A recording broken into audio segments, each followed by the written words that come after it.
প্রায় ৩৫ বছর ধরে বিনামূল্যে কাফনের কাপড় বিতরণ করছেন পালোয়ান পরিবার। রাজধানীর যাত্রাবাড়ির পালোয়ান পরিবার প্রায় ৩৫ বছর ধরে বিনামূল্যে কাফনের কাপড় দিয়ে অসহায় পরিবারের মানুষদের সেবা করছেন। বিনামূল্যে যে কেউ নিতে পারেন তাদের কাছ থেকে। বাবা যে পথ তৈরি করেছেন সে একই পথে হেঁটেছেন মেয়ে। অর্থকষ্টের শেষ যাত্রার বিষয়েও যারা দুশ্চিন্তায় থাকেন তাদের পাশে দাঁড়াতে পেরে কিছুটা হলেও খুশি পরিবারটি। ডোমরার মাতুয়াইলগামী সড়কের পাশেই বসবাসী দম্পতির, যে কারো নজর কাড়ে বাড়ির সামনের সাইনবোর্ডটি দেখে। ১৯৭৯ সালে এ কাজে অসহায়দের সহায় হয়ে এগিয়ে আসেন প্রয়াত আইনজীবী আব্দুল লতিফ পালোয়ান। পিতার মৃত্যুর পর তা জারি রেখেছেন তার কন্যা সিফাত।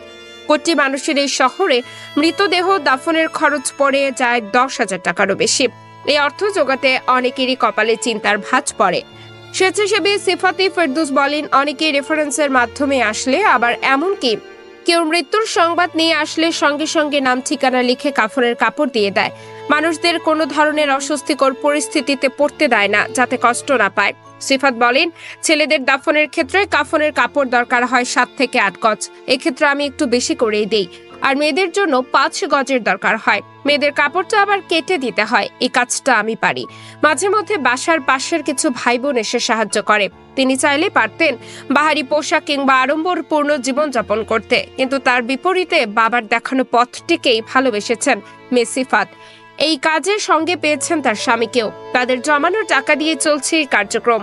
তিনি বলেন, নিজের ছোটখাটো শখ বিসর্জন দিয়ে নতুন কাপড় ৫টা না কিনে যদি একটা কিনি, তাহলে আমার কাফনের কাপড়ের টাকা হয়ে যায় ৫ থেকে ৬,০০০ টাকায়। আমার সহজে ৪০ থেকে ৫০ গজের কাফনের কাপড় কিনতে পারি। সিফাতের স্বামী ইসমাইল জবিউল্লাহ শরীফ বলেন, এই কাজটাকে আমি আল্লাহর নিয়ামত বলতে পারি। এই কাজ করতে দেখতাম আমার শ্বশুরকে।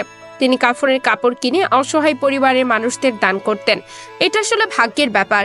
এই কাপড়ে নিজেকেও একদিন ধরনীর মায়া ছেড়ে যেতে হবে অনন্তের পথে। তাই তো সিফাত চান তার সন্তানেরও ভরসা হয়ে উঠুক অর্থহীনের। তার মৃত্যুর পরও বজায় থাকুক পারিবারিক এই রীতি।